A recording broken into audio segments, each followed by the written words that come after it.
दिखा रहे थे जो लोग वापस आए। इस बीच एक बड़ी अपडेट आ गई है। पाकिस्तान में जबरदस्त प्रदर्शन हो रहे हैं। यूएस कॉन्सुलेट के बाहर आगजनी हो रही है, प्रदर्शनकारियों पर फायरिंग की गई है, पथराव और तोड़फोड़ भी किया गया है।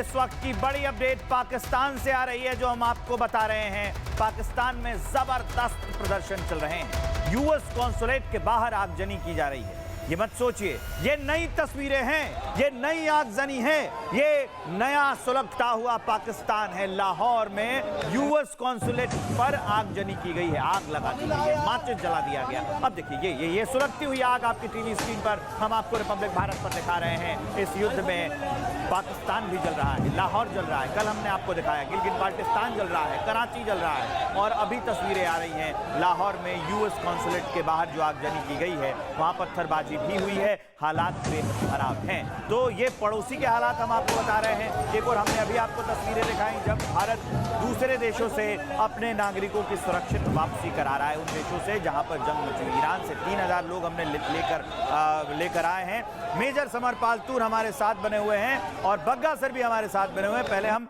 समर पालतूर जी के पास जाएंगे। सर मुझे ये बताइए कि भारत जैसे दूसरे देशों से बात करके अपने नागरिकों को वापस ला सकता है, वो कैसे इस जंग को भी रुकवा सकता है, उसमें इसकी भूमिका कैसे अहम रहने वाली है, जरा विस्तार से समझाइए। देखिए, मिनिस्ट्री ऑफ एक्सटर्नल अफेयर्स की एक टीम होती है और एक और महकमा है, मैं उसका नाम नहीं लेना चाहूंगा, तो उसमें एक टीम बनती है और जो हमारा इंडियन कॉन्सुलेट जो कॉन्फ्लिक्ट नेशन के अंदर है, ऑपरेट कर रहा है, उसके ऑफिशियल्स के साथ एक हॉटलाइन एस्टैब्लिश करके एक पूरा डेटाबेस तैयार किया जाता है कि वहां पे कितने इंडियंस वहां पे मौजूद हैं। उसके बाद पहली प्रायोरिटी होती है कि लोकल रिसोर्सेज के जरिए अगर ये इंडियंस को लेके आया जा सकता है, अगर कोई ऐसा विंडो मिले जहां पे सीज फायर या फिर थोड़ी देर युद्ध में युद्ध विराम हो जाए या रुकावट आए, तो उस दौरान यदि ये आना चाहे तो ये उस कॉन्फ्लिक्ट नेशन की जो सरकारी टुकड़ी है, जो मिनिस्ट्री ऑफ एक्सटर्नल अफेयर्स के ऑफिशियल्स हैं, उनकी निगरानी में और उनके एस्कॉर्ट की मदद से इन्हें अलग अलग बॉर्डर वाले मुल्कों में इन्हें पहुंचाया जाता है या फिर इन्हें बाई एयर पहुंचाया जाता है। और बाई एयर के लिए देखें, ओवरऑल दोनों जो कॉन्फ्लिक्ट नेशन है, जैसे कि हमें अमेरिका से भी बात करनी पड़ेगी, हमें ईरान से भी बात करनी पड़ेगी, और जब दोनों की एक ही समय पे एक ही टाइम पे यदि हमें रजामंदी मिलेगी तो ही हम इनको निकलवा सकते हैं। यदि दो में से कोई भी एक पक्ष अगर युद्ध के लिए युद्ध विराम के लिए नहीं माना तो ये फिर मुश्किल हो जाता है। फिर बाई रोड एक विकल्प होता है कि बाई रोड इन्हें सिक्योर तरीके से जहां पे युद्ध हो रहा है उसके बिल्कुल विपरीत कोई सेफ लोकेशन पे बॉर्डर पे ले जाके उन्हें वहां बॉर्डरिंग एरिया पे फिर हमारा जो मिनिस्ट्री ऑफ एक्सटर्नल अफेयर्स का स्टाफ है उन्हें रिसीव करता है। काफी अहम जानकारियां दे रहे हैं, लेकिन कुछ तस्वीरें आ गई हैं नई और ताजा तस्वीरें, हालात को बयां करती हुई, इस विध्वंसक हालात को बताती हुई। दोहा पर जो हमला हुआ उसकी तस्वीर देख लीजिए। दुबई पर जो अटैक हुआ, अक्सर हम आप सुनते होंगे आसपास के लोग दुबई घूमने के लिए चले जाते हैं, वहां पर हालात कितने बदतर हो गए हैं आप सोचिए। लोग वहां जा रहे हैं और धमाका हो गया। बहरीन पर हमला हुआ, सुप्रीम लीडर खामेनेई की मौत के बाद ईरान ने मिडिल ईस्ट के सुन्नी देशों पर ताबड़तोड़ हमले किए। सऊदी अरब, यूएई, कतर और बहरीन जैसे देशों में सैकड़ों ईरानी ड्रोन और मिसाइलें गिर चुकी हैं। दुबई, दोहा, बहरीन से हमले की भयानक तस्वीरें सामने आ रही हैं।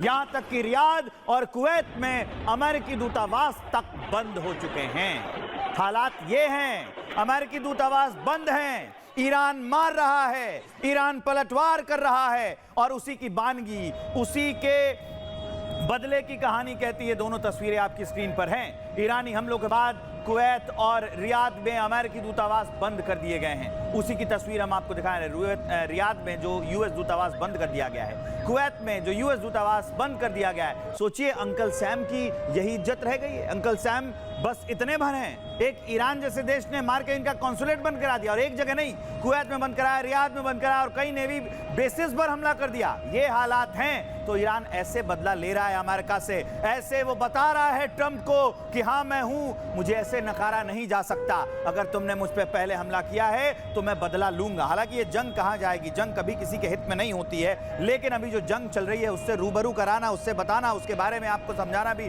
जरूरी है कि देश और दुनिया में क्या हालात साथ हैं, क्योंकि प्रत्यक्ष या अप्रत्यक्ष रूप से इसका असर हमारे देश पर भी पड़ने वाला है। अभी तस्वीरें देख लीजिए, रियाद में यूएस दूतावास बंद कर दिया गया है, कुवैत में यूएस दूतावास बंद कर दिया गया है और वहां पर आगजनी भी हुई है। क्यों? क्योंकि ईरान ने बहुत जोरदार पलटवार करके मारा है। आखिरकार अरब के सुन्नी देशों पर ईरान के लगातार हमले क्यों हो रहे हैं, ये भी आपको जानना होगा। मैं आपको बताऊंगा। अरब के सुन्नी देशों से नाराज हैं शिया देश। शिया और सुन्नी दो होते हैं। मिलिशिया हमले के लिए सुन्नी देशों को जिम्मेदार मानते हैं। मानते हैं कि ईरान जो है कि ये जो सुन्नी देश हैं वो हम पर हमला कर रहे हैं। इसके अलावा जानकारी ये भी है कि ईरान पर हमले के बाद शिया मिलिशिया एकजुट हो गए हैं और अमेरिकी सेना के मिलिट्री बेस उड़ाए जा रहे हैं। अमेरिकी बेसों पर ईरान ड्रोन और मिसाइल से हमला कर रहा है। अब जो शिया मुसलमान हैं वहां पर वो सोचते हैं कि सारे सुन्नी मुसलमान एक होकर हमें टारगेट कर रहे हैं और ये जंग और ज्यादा बढ़ती जा रही है। इस पर एक रिपोर्ट आपको दिखाते हैं।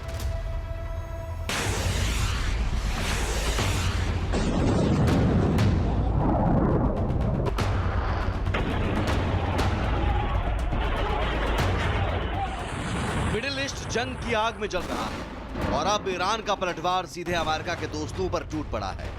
रियाद से लेकर दोहा तक, दुबई से लेकर बहरीन तक ईरान ने करीब 6 अरब देशों पर हमला बोला है। ईरान ने जिन शहरों को निशाना बनाया वो अमेरिका की रणनीतिक मौजूदगी के अहम ठिकाने हैं। रियाद, जहां सऊदी डिफेंस इंफ्रास्ट्रक्चर और अमेरिकी सहयोग मजबूत है। दोहा, जहां अमेरिकी एयर ऑपरेशंस का बड़ा सेंटर है। बहरीन का मनामा, जहां अमेरिकी नौसेना की मौजूदगी है। कुवैत, जो खाड़ी में अमेरिकी लॉजिस्टिक्स का अहम ठिकाना है। जॉर्डन, जो वेस्ट एशिया में यूएस का रणनीतिक सहयोगी है। और दुबई, जो व्यापारिक हब है, जहां पश्चिमी देशों की गहरी मौजूदगी है। ईरानी हमलों के बाद खाड़ी के 6 देशों ने अमेरिका के साथ मिलकर साझा बयान जारी किया। उन्होंने ईरान की कार्रवाई को गैर जिम्मेदाराना और उकसावे वाला कदम बताया। इस बीच डोनाल्ड ट्रंप ने बड़ा दावा किया। उन्होंने कहा, हम हैरान थे, अब वे लड़ना चाहते हैं। वे पहले इसमें शामिल होने के इच्छुक नहीं थे, पर अब वे शामिल होने पर जोर दे रहे हैं।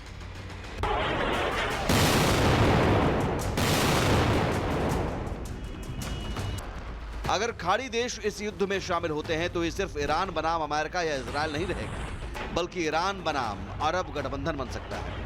विश्लेषकों का मानना है कि अगर सऊदी अरब, कतर, यूएई, बहरीन, कुवैत और जॉर्डन एक संयुक्त सैन्य मोर्चा बनाते हैं तो ईरान चारों तरफ से घिर सकता है। ईरान ने खाड़ी पर हमला कर यह साफ कर दिया है कि जवाब सिर्फ अमेरिका को नहीं, उसके हर साथी को मिलेगा। अब दुनिया की निगाहें अरब देशों पर टिकी हैं। देखना होगा क्या वो सिर्फ बयानबाजी तक सीमित रहते हैं या फिर इस युद्ध में शामिल होकर इसे और बढ़ाते हैं। Bureau report, Republic Bharat.